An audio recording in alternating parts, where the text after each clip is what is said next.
As geopolitical issues become part of boardroom conversations, a deeper understanding of China's economic landscape is no longer optional. China in the Changing Geoeconomic Landscape is a 4-week fully virtual course by Takshashila Institution on how China is reshaping trade, finance, and global power. You'll unpack China's rise, its economic model, de risking, trade as strategy, and Beijing's push to reform the global financial order.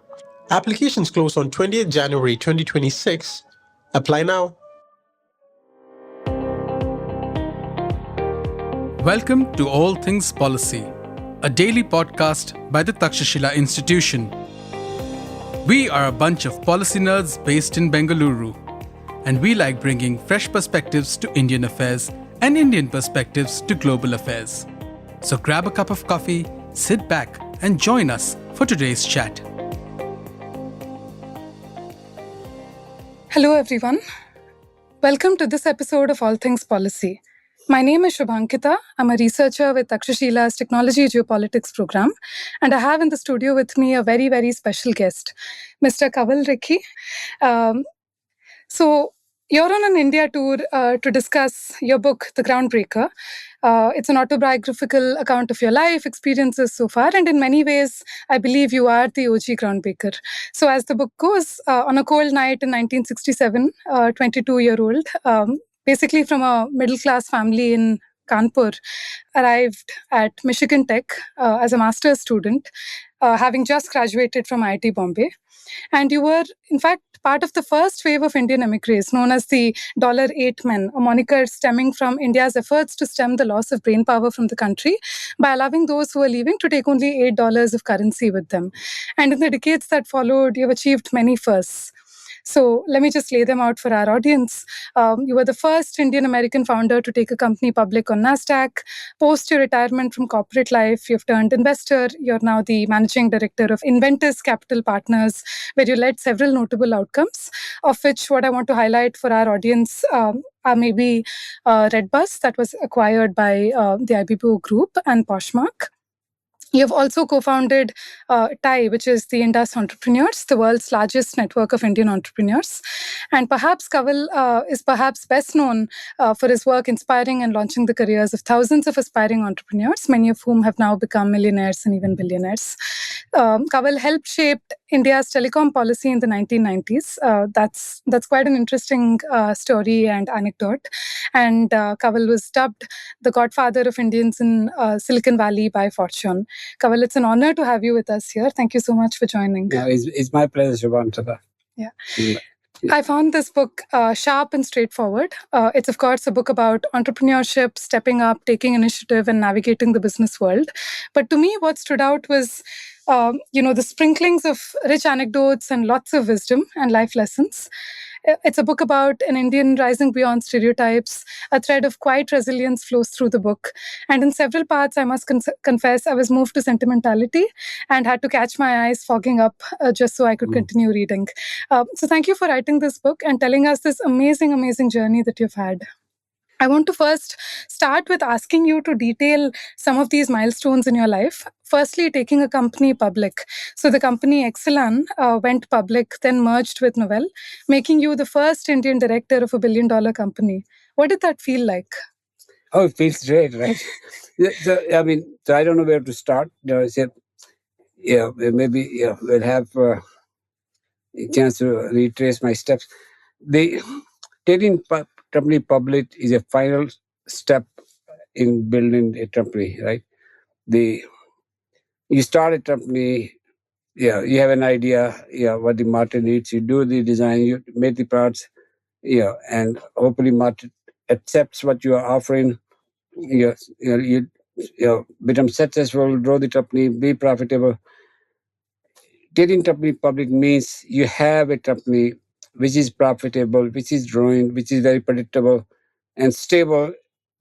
Outcomes are expected. Going public means you are offering shares to the public. And the way we describe it in America, you're offering shares to the widows and orphans. They can't afford to lose. So you cannot be selling them the stuff, which is not very good. So, is a ultimate honor, to be able to build a company and take it public in America. If you go from inception to now, maybe no more than 100,000 companies have gone public. So, the going public is a process of finally offering your equity to the new investors. These are the investors who are not venture capitalists, who are risk takers. Not the savvy. These are the ordinary people, and a process entails sizing of the market. See the demand for your offering and price it right. So the word is flotation. When you start floats up, it normally means something to float up. It means it has to be lighter than the medium it's in. Balloon floats up if it's filled with helium. Same concept is there for public offering. That means you offer at a discounted value. So so if you think it's worth $800, you offer that at $80, $85.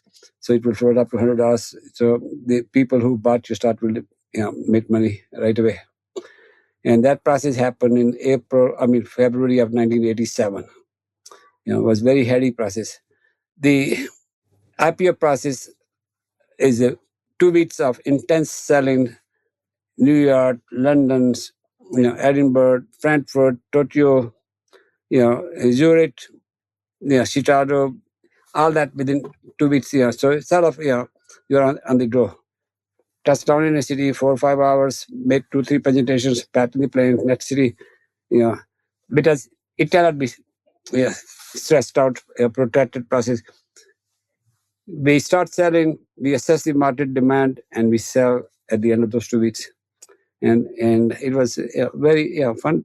Then we offered the start at $12 a share, and it opened at 18. And that means was priced right. And by the time it closed that day, first day, it closed at 15. So 25% money made by the initial investors right away. Yeah, and this was also a milestone for the Indian American community because you had just broken stereotypes about what an Indian could do. Because maybe at the time it was Indians could be technologists, but maybe not really the face of a company, taking that company public. So it was really that milestone and ceiling shattered, and floodgates, in some sense, have opened since. Yeah, it's a little bit more complex than that in my situation. I built the company. I made it profitable. I was growing nicely. When we decided to go public, there was a fear that the Wall Street may not accept an Indian CEO. So that thing had not been overcome yet. So just before the IPO, we brought in a CEO, a white guy, Dick Moore, who was installed as a federal CEO. We went public with him presented him as a CEO. So the fear was that we build the company. If Wall Street doesn't accept the Indian CEO, the stock may not perform, and we'll all be in a bad shape. And so I was politely asked to step aside, through that process, which I had to do. And 6 months after the IPO, that Dick Moore was let go, and I became the CEO again. And only because I was seen as a performer. Dick Moore was not seen as a performer, and the Wall Street process had already played out, and the company valuation was already set. Stock was really doing well, and they both felt confident enough, that there won't be any problem. So that's not true anymore. The Indians are seen as CEOs by Wall Street, of the largest companies, Google and the Microsofts of the world, right? And but back then there was still fear in '87. Yeah. The other thing that I wanted to talk to you about, which I thought was very interesting, was among your many meetings with Prime Minister Vajpayee, you criticized India's archaic telecom policies. And the slogan was, dot hatao, desh bachao, because the Department of Telecom essentially maintained a monopoly in the sector in the country. And one of the things that you were talking about was reforms in opening up and The retort to that was telecom is a national security and defense sector. Yeah, so India had a very strange way of describing what is necessity, what is luxury, what should nation invest in, what should nation term. There was this mindset of, we have limited resources. We have to husband our resources to channel towards the most needy things. And telephone was declared to be a luxury item. Back in 50s, 60s, 70s, when I was still here, it took 7 years to get a phone line. And they never invested in phone infrastructure. Phones infrastructure in 2000 was the one they built in 40s and 50s, 50-year-old. It had not kept up.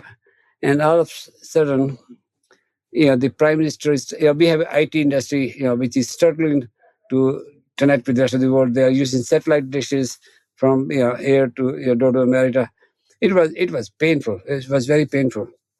And he was a prime minister for 13 days, and then he was a prime minister for 13 months, and then he was a prime minister, for 4 years, right?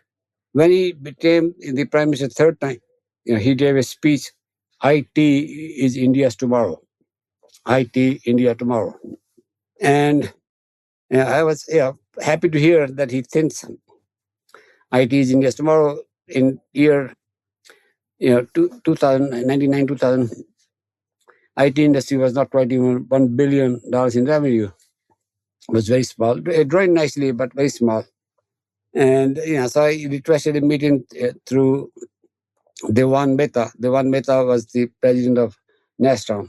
And I was pleasantly surprised. The prime minister accepted, and I went to see him. So I said, Prime Minister, I'm happy to hear that you think IT is in India's tomorrow. Are you serious about that? He said, absolutely serious about that. I said, then you'll have to do something about telephone infrastructure. And also you'll have to do something about enabling the entrepreneurship in India. So, he was a man of few words, right? And he said, Bataiye kya kare? Tell me what to do, right? And I took that to me, made some recommendations. So I said, okay, I'll get back to you. I went back to US. I assembled a panel of experts at CEPR, Stanford Institute of Economic Policy Research. And I told them, hey, we have a request from Prime Minister of India to tell us what to do if you want to liberalize the telecom sector. And also assembled a different panel. What should they do if they want to have a VC industry? So these experts spent about a year, near less than a year, to talk about possible policies. And one thing became very clear. All the countries which had done the liberalization, the countries that sold a license for the bandwidth, they did very poorly. And the countries that did the revenue share, they did very well. The problem with license is that the companies can't afford not to have a license. So they bid up the value of license. They end up using all their money to buy a license, and they end up not having money to build the network. The license itself becomes the value rather than the network. And the British telecom was a prime example where that had happened. And I have a license, I don't have a capital to build, nothing happens, right? So first recommendation was no license here, do revenue share. After that one, we also realized competition. You need competition in the marketplace because it's a natural monopoly. Anytime you build a telephone network, power network, huge investment required, and it becomes harder for other people to enter. So you need to have a competition from the day one. Beyond that, there was not much in the policy. So we had a 2-page recommendation to Prime Minister. I foolishly assumed that if Prime Minister wants to do it, I should. That means everybody in the government wants to do it. So I went to see the Minister of Telecom, Ram Vilas Paswan, and I told him, we have a policy recommendations that Prime Minister had requested, and he looks at me and says, Telecom, that's our national treasure. Why would we, do anything there? And then he looks at me and says, you should worry about India's number one problem and help us solve that. And I said, what that might be. And population problem. Oh, I said, population problem. He said, that's what India only has one problem. We have too many people. Ram Vilas Paswan from Bihar, right? So I looked at him and he says, why are you worried about population problem? You are a telecom minister. You're not a health minister.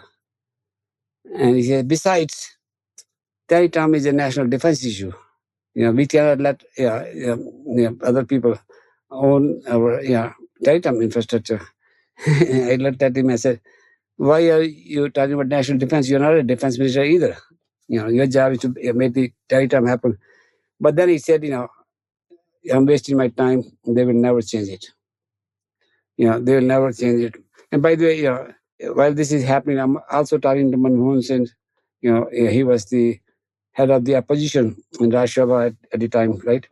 And I discovered Manmohan Singh was absolutely opposed to telecom liberalization. And he used the same arguments, that national asset is a defense issue. We cannot let foreigners run our telecom infrastructure. I was very surprised to hear that from Manmohan Singh because he had a reputation of being liberalizer.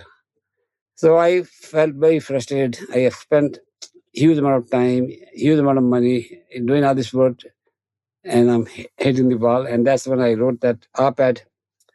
I think it was in Times of India or Economic Times, one of those Times of India. And it was titled DOT Hatao, Desh Bachao. And I thought about your DOT is like any other monopoly. It doesn't have a competition. It doesn't feel pressure to upgrade its technology, and doesn't care about customers. Doesn't have any any need to service. And so basically the article was me venting my frustrations. And I say, India, IT is India's tomorrow, like Prime Minister says. It cannot happen on the internet network. And then I flew back to US.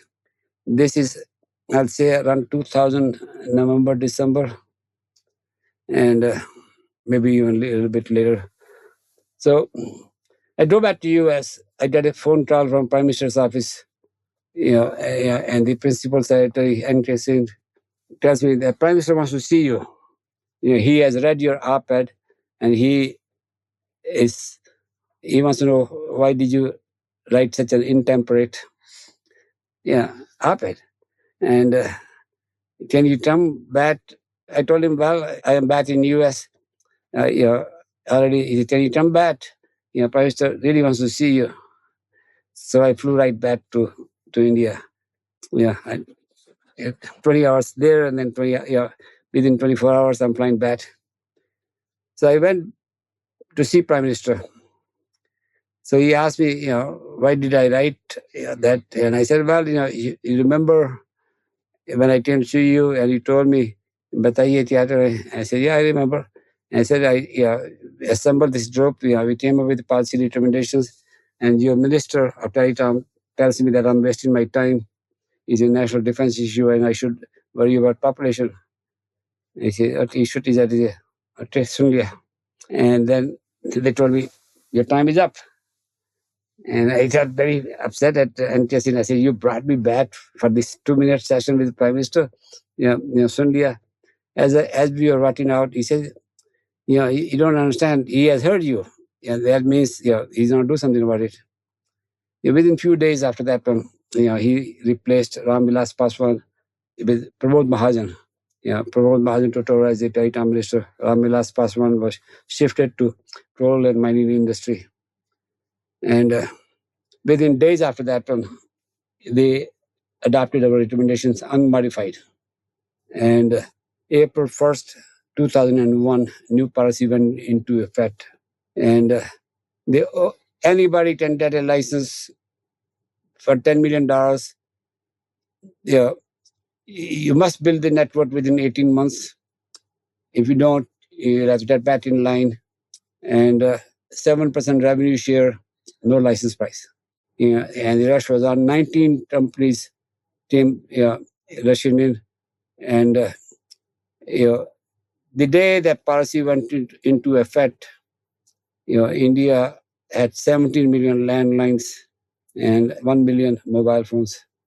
And 1 year later, India still had 17 million landlines and had 83 million mobile phones. And the revolution was on. So that 1 million with Prime Minister, us doing the research and implementing policy, transformed the India telecom network. No debate, nothing in parliament, no public debate of any type. New policy that's announced, that's implemented, and the revolution is on. And I'm scratching my head. How is that possible? How is that possible? But then I realized, some of these old policies have inertia. Everybody knows they don't vote. But nobody has a courage to speak, say anything. And Prime Minister Bajpayee, once he understood what I was saying, he said, implement it. And Pramod Mahajan, he was on the telecom drive. He was told to implement it. He put over 2 pages and very quickly put to the new policy, which was very simple. First time a major government department. By the telecom department and railway departments are the 2 portfolios that everybody fights over, because those 2 departments imply a large number of people, railway especially. So when the portfolios are handed out, people who have power, Mamata Banerjee, by the way, was a railway minister, because they needed her in the coalition, so she demanded the railway and got it. Ram Vilas Paswan had done telecom for the same reason. But now Prime Minister was in, he was feeling secure, he was able to move him out like that. So within 5 years, India was transformed. India was adding 100 million new mobile phones every year. And now there's more than 1 mobile phone per person in India, right? Government didn't invest any dollars. It was all private investment. And the marketplace has a huge competition even now, right? And good service for a very reasonable price, right? Yeah. So so I have the chapter in the book that 1% can make a difference if you are willing to put some energy into it. But you also have to have a prime minister who listens. Yeah. Sun liya. Yeah. Right? Yeah. And of course, all of that had a bearing on India's internet revolution. And then now we have India's own digital public infrastructure that we're very proud of. Everything happened because we had that telecom infrastructure. Yeah. The entrepreneurship is happening, the apps are happening, the digital payment system is happening because the telecom infrastructure got built. Yeah. The other thing that I wanted to speak to you about is your time fundraising for the US-India Civil Nuclear Agreement in 2008. Of course, at the time, no nuclear plants were built in India because of a liability clause that India incorporated. But at least the strategic community saw this as a massive win, because this was India pivoting away from the Soviet Union post the Cold War to America and the West. So it wasn't really about nuclear energy, although that would have been good. And recently, of course, the liability clause has been corrected in the Shanti Act. But it was very interesting to me reading your book that you were involved in the fundraising back in the day to push for a closer US-India ties. And in fact, one of the senators that you were working with was Joe Biden. Joe Biden, yeah. And so President Bush, George W. Bush, was very enamored with India. A democracy of 1 billion people. And he kept saying, enable this democracy, we need to empower this democracy. So when Prime Minister Bajpayee came to US, it's maybe another background story. Before he became Prime Minister, Brajesh Mishra was a advisor to the BJP when they were out of the government. He was an ex-bureaucrat, ex-foreign policy guy. He came to see me in 98, 99. I don't remember the exact date. I was pretty vocal about India and not active in politics, but I am more inclined to be a Republican than Democrat back then. Even entrepreneur, socialist, leftist was the rightist, right? So he came, he requested a dinner meeting with me in San Francisco. I went to see him. Ronan Sain, he was the Indian ambassador to US. And so Brajesh had just been to this gathering of Republicans in Bohemian Club up in Northern California. This is the Republican elite. So he asked me, he said, these guys had me over there. They're telling me that US and India are natural allies. They want India to break away from Soviet Union, become American ally, and they will help us solve our nuclear problem. They will help us solve our Islamic terrorism problem. And so he asked me, should we take them seriously? Or is this all altu faltu bata, right? No, I told him you should take them seriously. So that was the background. Vajpayee becomes Prime Minister. He comes to US for a state visit. And now Prime Minister is using the line these Republicans had used on the US and India are natural allies. World's oldest democracy, world's largest democracy. We should be each other's friends. And I was there when he spoke at the joint session of Congress. Then he went to see President. So President asked Prime Minister, what can we do for you? Prime Minister said, I don't know, but can you help us? We have nuclear fuel issues. We can dead it because we are not member of the non-proliferation treaty. We need to come into the treaty. And President Bush said, let me see. And so President Bush got behind it. And so back and forth, the US-India nuclear civil deal done. That doesn't mean much. That treaty has to be ratified by US Senate. All the treaties have to be ratified by US Senate. That's when we, as Indian Americans, realized we had never been organized as one. America is very large. People in East Coast do their thing. People on West Coast do their thing. We are tiptoeing into politics, not much. There's no Indian transman yet, right? Very quickly organized. How do we make sure the US Senate will ratify it? Hired consultants. I wasn't the leader of the effort. I was still not into politics much. But very quickly, as a business person, I support, anytime you want to do something, you have to market. You need to have consultants. You have to, lobby, market, And that's the same advice we got from the professionals. Money is mother's milk in politics. All the senators run political machines, that need to be oiled. And we got very quickly advice, there are 100 senators, and you need to make sure that every one of them everybody gets financial support from us. And the 100 senators, if we give $200,000 to each one of them, not to them, to their political machine. A senator is at the top of the political machine. They are congressmen, local state legislators. There's a whole political pyramid. They all need money to win elections. So we are told that every one of them, they will need 200,000. So 100 of us signed up to give $200,000 each. And I was one of those two. And the two senators I was assigned was Senator Joe Biden and Senator Harry Reid. Harry Reid was the head of the Democratic side of the Senate. And $20 million was raised. We gave it to all the senators. This is not a money, it's not a bribe. This is to fund the political process that happens. That's what happens in America. Politics is expensive support. Political machines need oil. So I gave $200,000, 199 other people. All the 100 senators start from us, $200,000 each. And when the vote went to Senate to be ratified, it was ratified 99-1. Which was kind of amazing experience. That was the first time Indians had organized, raised money for a political cause. The only senator who didn't vote in favor, who took the money but didn't support us, was Bernie Sanders. Every other senator, And my theory was, the nuclear issues is not a domestic issue in America. The nuclear issue in India still has a very positive image. So most senators will not care whether they vote in favor of it or against it.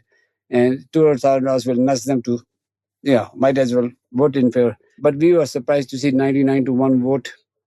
And lo and behold, we have a nuclear deal ratified by U.S. Problem turned out to be on Indian side. The Sonia Gandhi Congress Party was not in favor of partnering with America.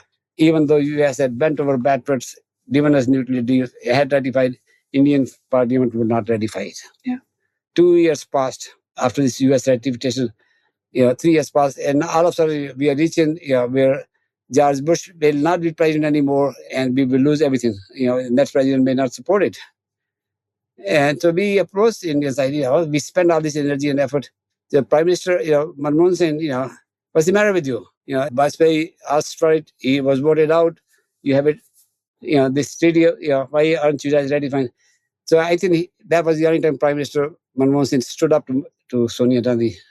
And I'm not there. This is not firsthand, but I understand he threatened to resign. And the Sonia Gandhi relented, and the Indian Parliament ratified it. Yeah. It would have been really dumb not to ratify it, right? And so India got admitted to the nuclear club. And now Australia, Japan, others and sell India nuclear technology, nuclear fuel. But Indian American community came together 100% unified for that deal. It has not happened since then.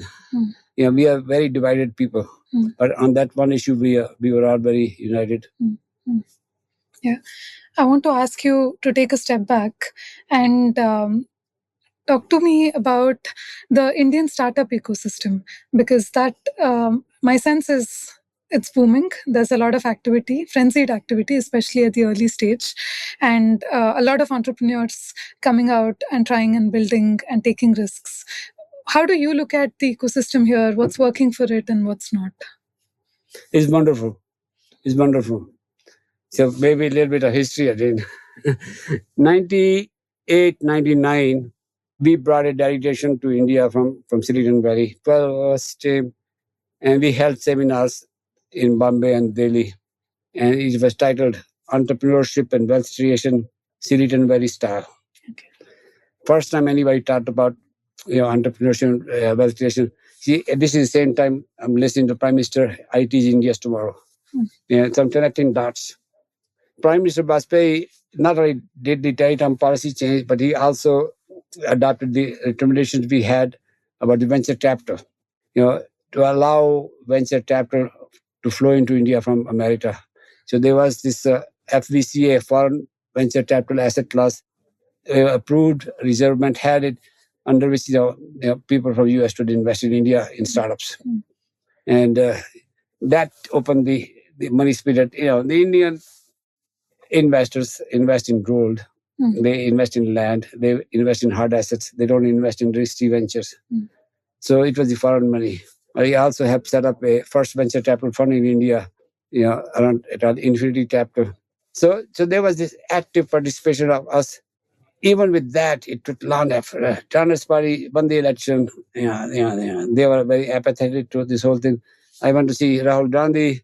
Rahul Gandhi is not as sharp a person as I would have thought. He says, well, we can't have pro-rich policy. We are pro-poor, we are pro-people.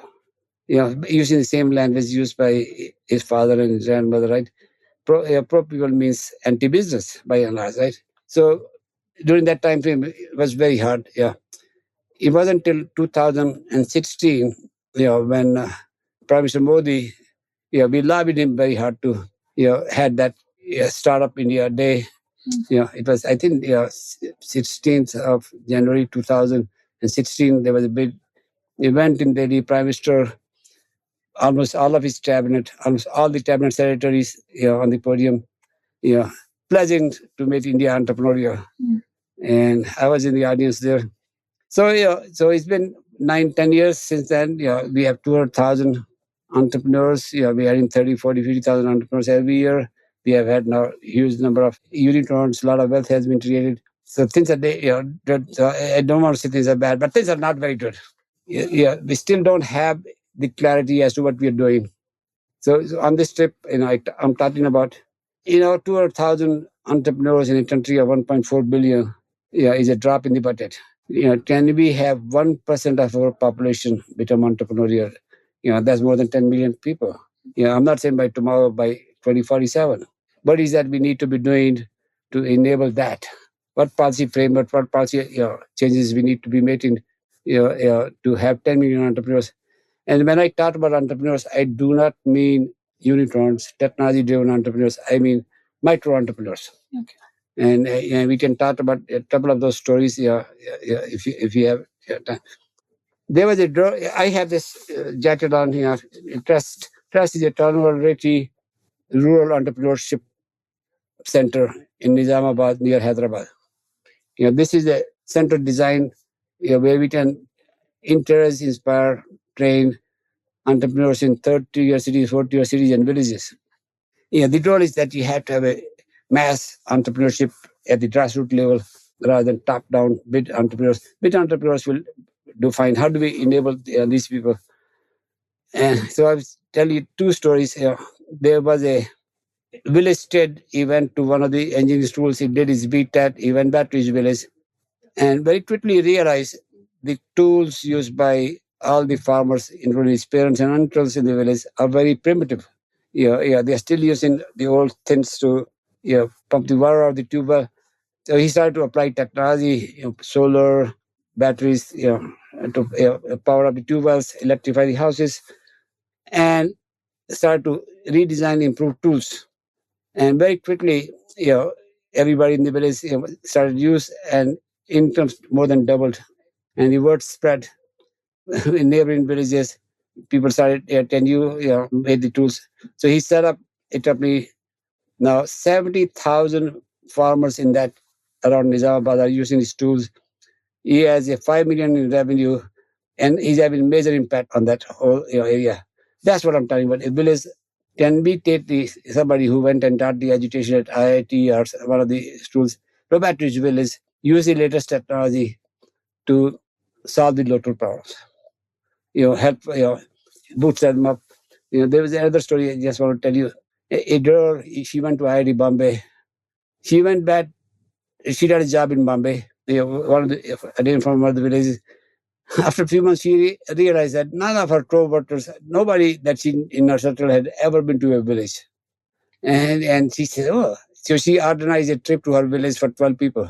For a week, they all went. The first time any of them had stepped into a village, so she had to make sure that there was enough arrangements for them so they could. From there, she realized very quickly, hey, there is an opportunity here for the village tourism. She has built a very nice company. Now, her village tourists are coming from Japan, from Germany, from France, from America, besides the major metros. And she's transforming this village. 20 villages where she has photos. They have hostels for these tourists. Farmers make more money from these tourists than from their crop. So then a person going back to the roots and so that's what I'm pointing out. Can we have 10 million of those? How do we empower, enable them? What is the policy framework we need? Just in the interest of time, I'll ask you one last question. And I want you to take a step back and maybe talk about the world we are in today, right? Because it's changed from maybe the time that you went to the US and the last few decades, because now there seems to be some backlash towards immigration. Technology has come into the mainstream in the competition between US and China. In fact, technology is heavily securitized, and this idea of technology sovereignty has come up quite a bit. So these are policies under Donald Trump, but these are also a symptom of the world with the fast-rising China. So how do you see how India is placed? How do you read, the tea leaves in the world today? So just a little bit of history again. So when I went to US in 1967, the brand of India was very clear. Land of snake charmers and land of beggars, right? US, even though was at the top of its game, felt that it had fallen behind Soviet Union in space race. Sputnik was launched by Russians before the Americans went to space. So there was a panic in America that we are falling behind. We don't have enough engineers and scientists. So they opened up. They invited They changed the laws. They invited people like us to come to America. We went. And America has done well. There are 5 million of us in America now. Mostly Indians are scientists. 60 years later, they don't feel they need us. But my sense is Soviet Union was not a worthy competition for America. They were not dynamic economy. China was let loose 30 years ago. They have done really well using American capital and American technology, and they have developed their own base. Donald Trump doesn't realize how much U.S. depends on Indian talent and how badly they will need Indian talent going forward. U.S. does not produce enough engineers and programmers. If you look at the U.S. Universities, I don't have a precise number, but my sense is that roughly 60% of all the PhDs are done by foreigners, mostly Indians, in science and technology, I mean. So even though he's pushing, he's not going to need us. U.S. cannot compete with China, which is producing 10 times more scientists and engineers than U.S. So what I see there right now is interim. U.S. will need us. It's a matter of time, when they start. I think they are already realizing, if you see the new ambassador speaking the different languages, this week, then, President Trump did issue a statement this week. Our partnership with India is going to be crucial for the 21st century. So basic confusion. None of us has a birthright to go to America. But somehow a partnership will have to be forced. We both have a common enemy in China. The common adversary is probably a better word to use. And I'm sure we'll get there sooner or later. U.S. technology depends on Indian talent. Thank you. Again, thank you so much for writing this book. Thank you for your unapologetic defense of democracy, of Indian talent, about what India needs to do to take its next leap forward, and also about writing this book and telling us your story. Thank you. If you liked our show, dive into Takshashila's research on technology, strategy, and economic affairs. Check us out at our Twitter handle @TakshashilaINST or our website takshashila.org.in.